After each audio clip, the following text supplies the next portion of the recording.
Eu e o pedestal não combinamos muito. Que bom poder adorar ao Senhor.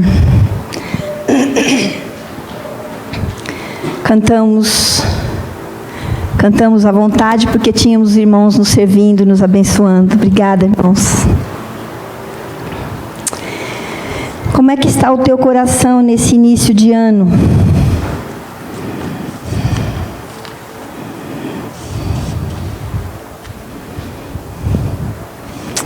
Abra sua Bíblia no Salmo número 40.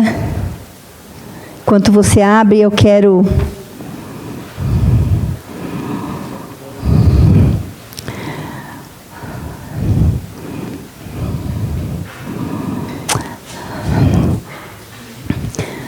dar a honra a quem é devida.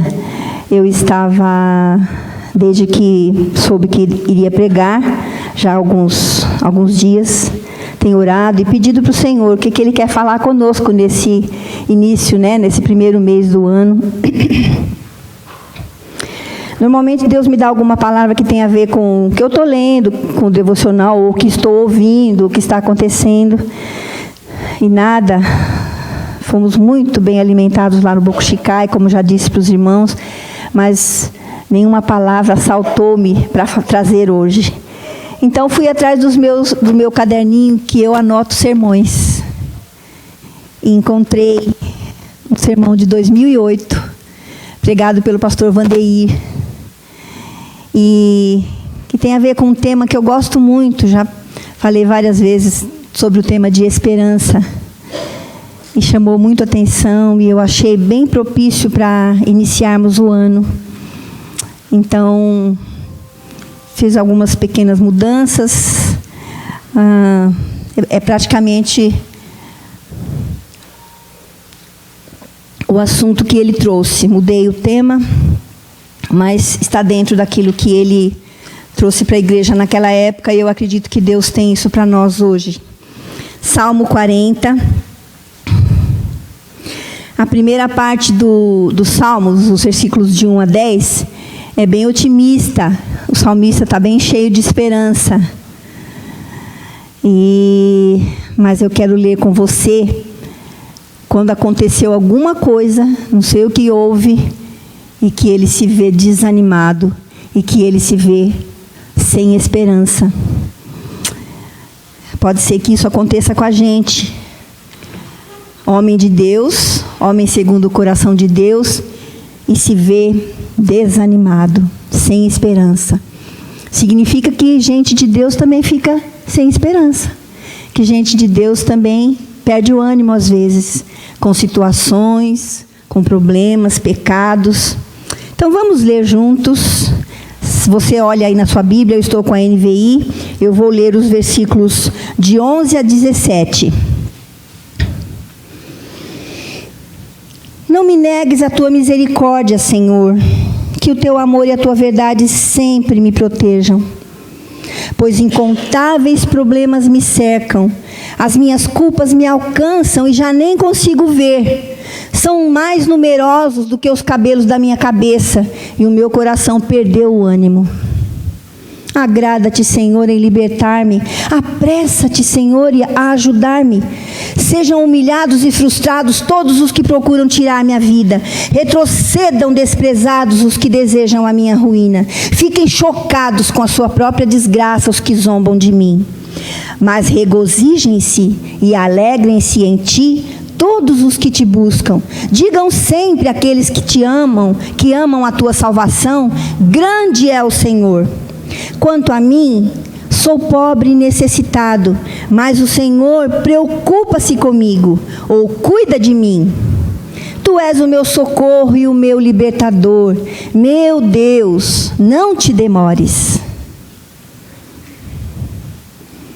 O Senhor conhece o som do nosso coração, Pai. Sabes aquilo que precisamos ouvir do Senhor. Então, por tua bondade e tua misericórdia, fala conosco.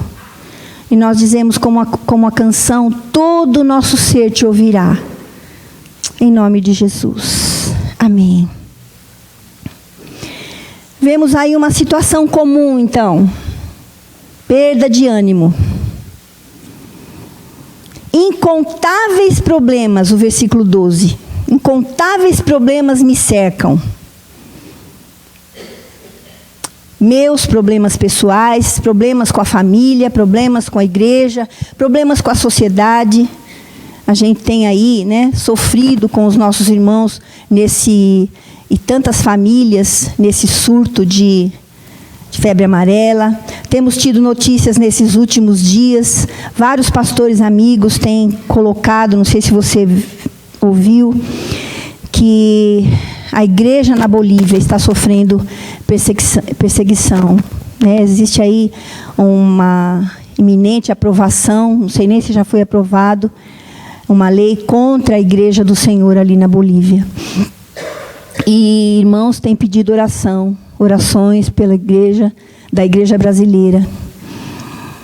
Então, incontáveis problemas. E às vezes esses problemas que nos afligem de certa forma, eles se juntam aos nossos e a gente se vê assim, sem ânimo.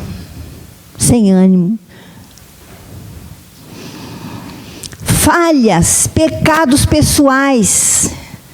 Davi fala: minhas culpas são tão grandes, meus pecados são tão grandes que estão me deixando cego. O pecado cega mesmo. O pecado tira a visão, nos atrapalha de enxergar a presença de Deus, a graça, o perdão. Ficamos cegos, cheios da razão, queremos só satisfazer o desejo da carne, o pecado, e aí ficamos sem ânimo. E o meu coração perdeu o ânimo. Situação incomum.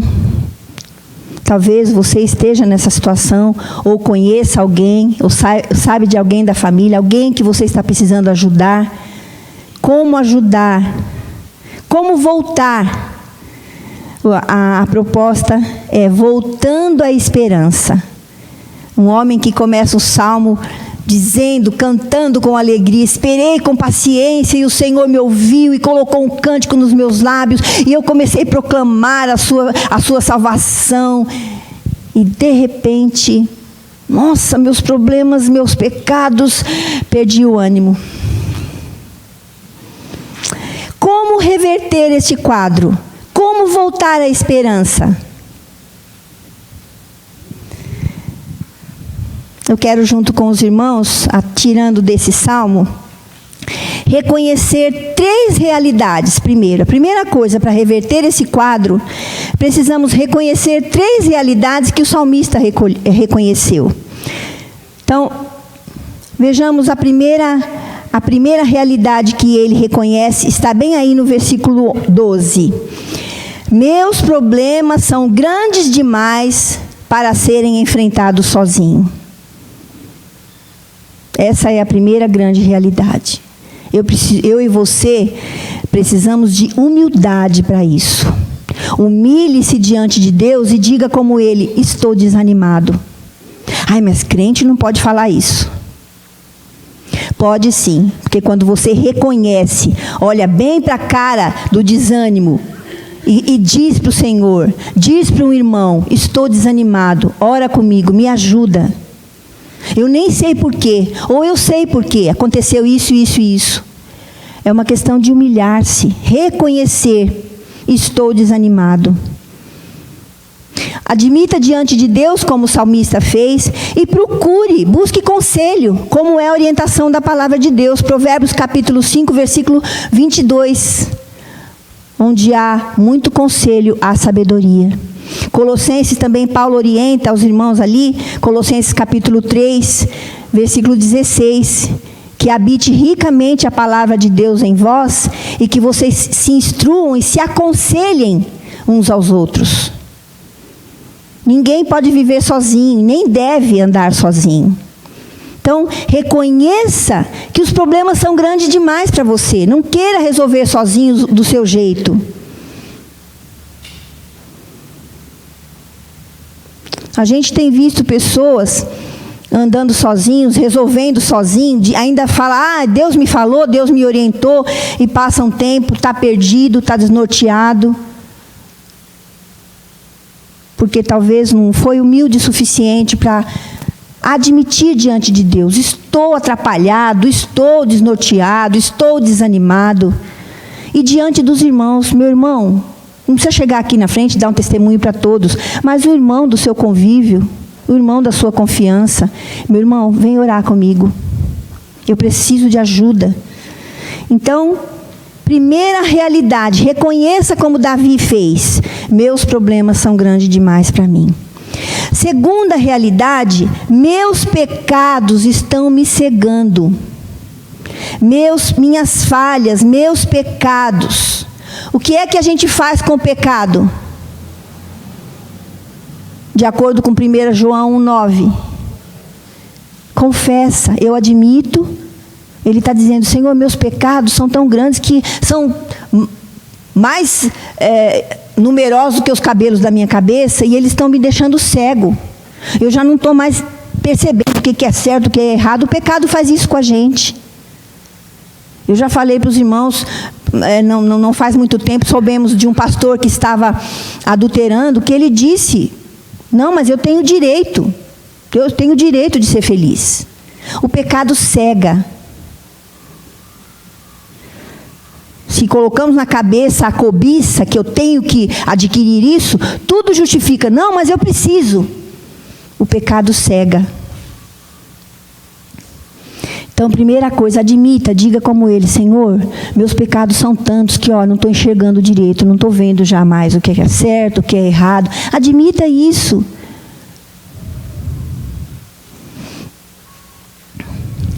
O primeiro passo para desmascarar o pecado é admitir. Confesse a Deus, de acordo com 1 João 1,9. Se confessarmos, o Senhor é fiel e justo para perdoar e purificar e limpar, deixar limpinho de novo. Confesse a um irmão para ser curado. Você já está sofrendo de cegueira. Você já está precisando de cura. O pecado está te cegando. Tiago 5,16. Confesse os pecados uns aos outros e orem uns pelos outros para serem curados. Confesse para alguém de confiança, para alguém comprometido com Deus, com a palavra de Deus. Não é para nenhum curioso, mas confesse e ore para ser curado. E dentro essa segunda realidade, que o pecado atrapalha a visão, esse mesmo pastor Vandeir, nos ensinou uma vez um acróstico, que eu já falei aqui, ACAS, que é oração de adoração, de confissão, de ações de graça e súplica. É uma sigla ACAS. E eu acrescentei o I, de intercessão no final. Então ficou ACASI. Então pratique o ACASI, que é oração de adoração, de confissão, ações de graça, súplica e intercessão. Precisamos praticar oração. Então, ACASI.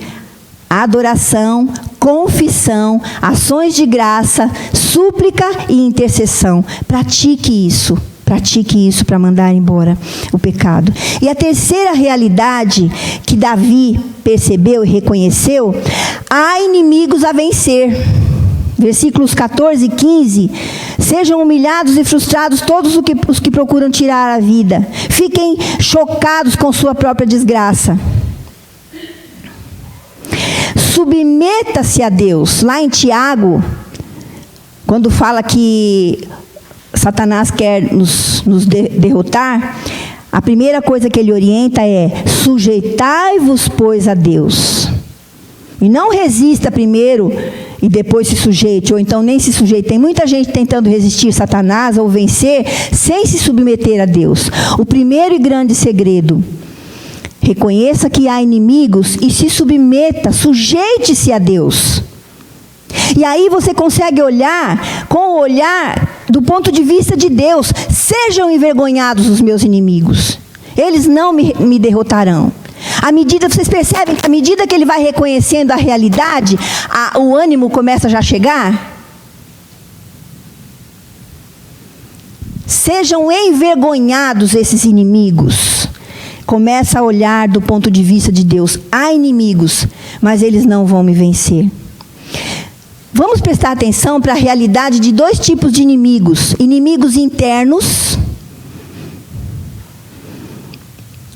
Alguns inimigos internos. O medo, a preguiça, a cobiça, a gula.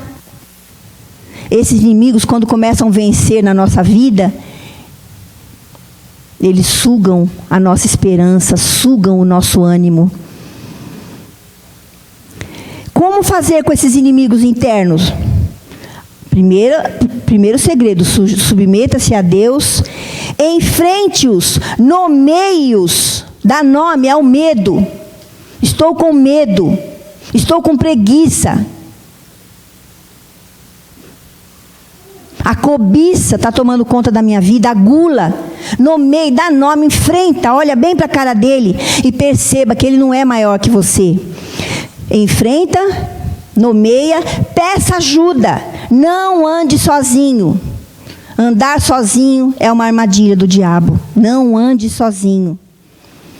Contra os inimigos internos, que são um dos nossos 3 inimigos. O mundo, a carne e o diabo. Os internos têm a ver com a carne, com os nossos desejos, pecados, crenças enraizadas dentro de nós, que são contrárias à verdade de Deus. Então eu preciso de ajuda. E os inimigos externos, o mundo, o seu sistema, os demônios. O que eu faço com eles? Me submeto a Deus, resisto. Quando eu resisto à tentação, eu não caio em pecado. Uma forma de resistir à tentação é confessar: meu irmão, estou sendo tentado. Você não caiu no pecado ainda. Confessa para alguém de confiança: olha, estou sendo tentado a isso, a essa cena, a essa compra, a falar mal de alguém, a comer demais. Confesse a tentação. Quando você confessa a tentação, você desarma o pecado. O problema é que a gente gosta, então a gente fica bem quietinho e a gente vai alimentando a tentação e vai passando ali de novo até cair. Eu vi um filme, você já deve ter assistido, chama Infidelidade, com o Richard Gere. Não sei se vocês assistiram. Ele é bem triste, mas ele traz lições. A esposa, uma família linda, um filhinho pequeno, uma família bem, o homem amoroso, ela também, uma família linda. De repente, ela cai numa armadilha. Ela cai numa armadilha e trai o marido com um rapaz mais novo. Eles tinham 12 anos de casado. E eu fiquei ali vendo que lições, né? E uma lição muito interessante foi quando acontece toda a desgraça na família por conta dessa infidelidade. E ela, num momento de desespero, ela volta à cena da tentação. Então, volta um filme na cabeça dela e ela volta naquela cena.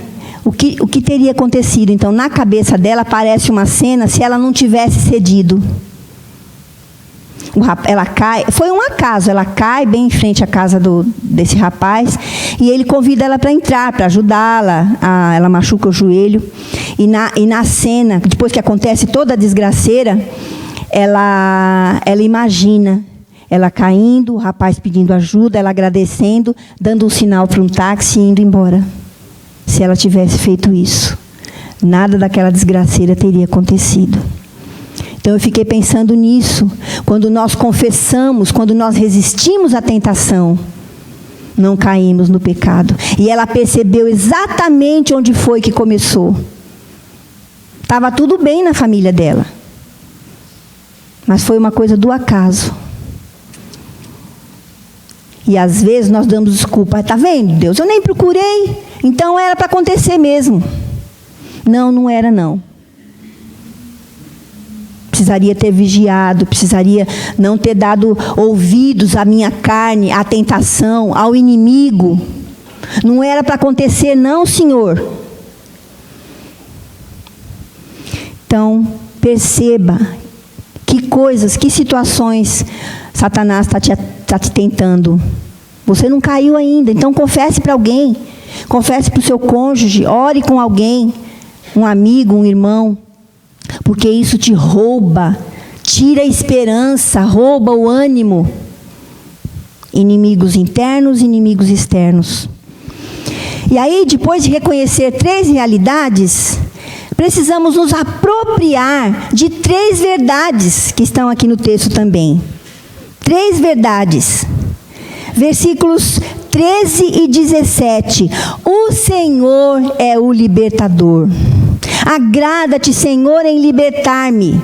Apressa-te, Senhor, em ajudar-me. Tu és o meu socorro e o meu libertador. O Senhor é o socorro. Salmo 121 diz: eleva os meus olhos para os montes, de onde me vem o socorro? O meu socorro vem do Senhor. O socorro não está em você, não está em resolver do seu jeito. Deus é o teu libertador. O Senhor é o libertador. Quando você reconhece isso, muita coisa já está acontecendo. Eu não estou sozinho. E não estou por minha conta. Deus é o meu libertador. Vem, Senhor, vem me socorrer. Me ajuda, Senhor. A primeira coisa que precisamos fazer: Senhor, me socorre. Estou sem ânimo, estou desanimado. A segunda verdade é que eu não estou sozinho. Eu tenho irmãos, eu tenho amigos que buscam, que amam e que adoram a Deus. Olha aí o versículo 16. Mas regozijem-se e alegrem-se em ti todos os que te buscam. Digam sempre àqueles que amam a tua salvação: grande é o Senhor. Vocês se lembram que Elias ficou depressivo, ficou sem ânimo, porque achava que estava sozinho? Mas Deus disse para ele: não, tem muitos que não se curvaram. E Davi percebe aqui: não, eu tenho irmãos. Alegrem-se em ti aqueles que te buscam, aqueles que te amam. Glorifiquem, digam do Senhor: glorificado, grande é o teu nome. Nós não estamos sozinhos. 1 Pedro capítulo 2, 9. Pedro está dizendo que nós somos povo exclusivo de Deus. Somos povo escolhido, nação santa. Somos família, somos um povo. Não estamos e nem precisamos ficar sozinhos. O Senhor é o libertador e não estou sozinho. Tenho irmãos, tenho amigos que adoram, que amam, que buscam ao Senhor. E a terceira verdade: o Senhor se importa comigo, Ele cuida de mim. Versículo 17: quanto a mim, sou pobre e necessitado. Quer dizer, reconheço a minha condição, a minha pobreza. Bem-aventurados os pobres.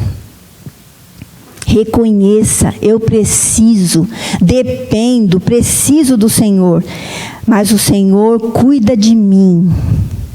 O Senhor se importa comigo. Em Mateus capítulo 6, o evangelista diz: Deus cuida dos pássaros e das plantas. Ele garantiu, Ele deu a sua palavra que cuidará de mim. Ele não mente. Ele disse: eu cuido de você. Não se preocupe, olha os pássaros, olha as plantas. Olha que lindo. E daqui a pouquinho já vão morrer. Então você, meu filho e minha filha, por que está se preocupando? Eu cuido de você. O Senhor se importa comigo, o Senhor cuida de mim.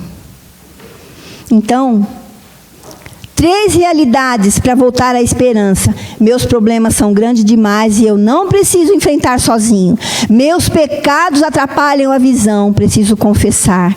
Há inimigos a vencer, inimigos internos, inimigos externos.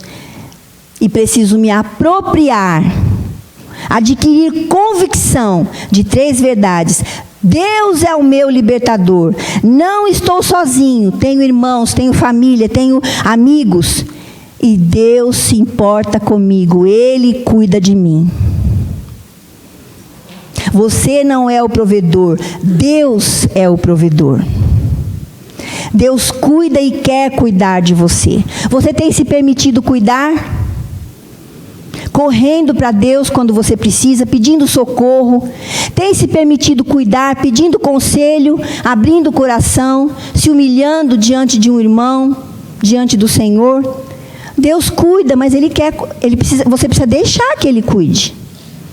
Concluindo, quando reconheço, identifico a realidade, reconheço e identifico, quando me aproprio, isto é, creio, busco convicção da verdade de Deus, para mim, para nós, então eu posso orar com confiança a oração de Davi. Olha o versículo 11. Pai, não retires de mim a tua misericórdia. Então eu oro como Davi, tem misericórdia de mim, Senhor. E eu vou me lembrar que as misericórdias do Senhor se renovam a cada dia. Porque eu preciso da misericórdia. Então eu oro com confiança, não retires. Eu oro por proteção, que a tua graça e a tua verdade, o teu amor e a tua verdade me protejam. Protege, Senhor, a minha mente, o meu coração, com a tua graça e a tua verdade. Eu vou orar, seja engrandecido, Senhor. Eu e junto com todo o teu povo que te busca, nós nos alegramos diante da tua presença e dizemos, seja o Senhor engrandecido.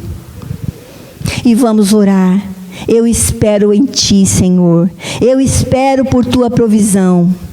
Não te demores, meu Deus, meu Senhor. Dono de mim, não te demores, eu confio em ti. E a gente percebe aí uma luz de esperança.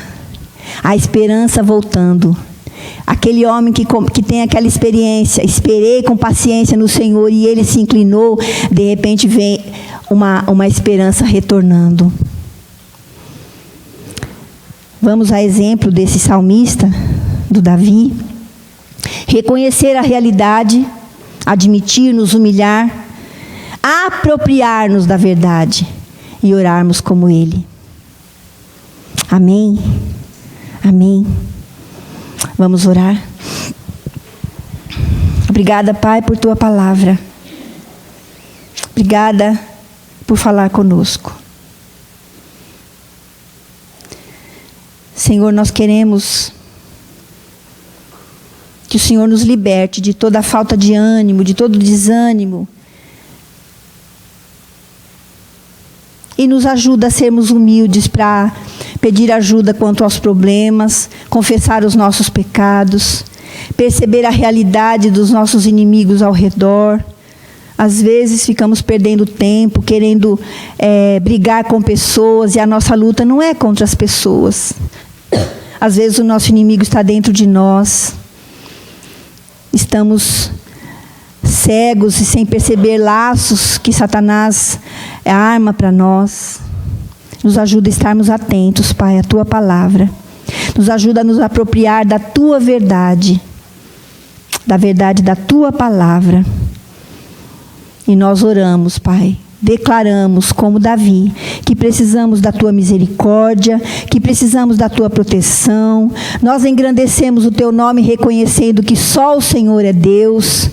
E declaramos que a provisão, o cuidado vem do Senhor. Nos entregamos a ti, Senhor. Cuida de nós segundo a tua vontade. Renova em nós, ó Deus, a esperança, a confiança, Pai. Em nome de Jesus. Amém. Amém.